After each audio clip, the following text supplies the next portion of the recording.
Aqqalanı, ammalanı, atalanı, analanı, egeşləni, qarnaşlanı, getgə qızlanı, caşlanı, namuslu gelinləni, bolumluk yoləni, beşikdə yatan mülək səbiləni, bir-birin çatman kerti tengləni, Qarakay şəxarını günübla taza yürekten alışlayma.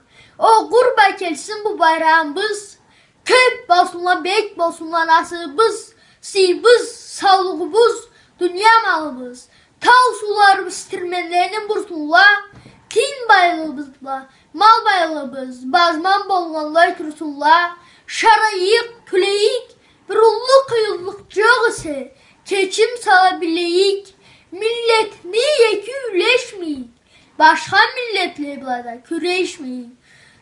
Tuvan yüzgen yurtumuzda, kralımızda, sağla cerniği başında da, vuruş olmasın. Atala, anala, bala çuğun sınamasınlar. Sabile, yüksüz kalıp çulamasınlar. Nasipla, baylıkla, rahatlıkla, al safta barınasın, Allah versin. Bu bayramı halkım ömür bayram etsin. Qarakay şəxarının 1000 yıl doğan gününe halkım 1000 milyon bolup getsin.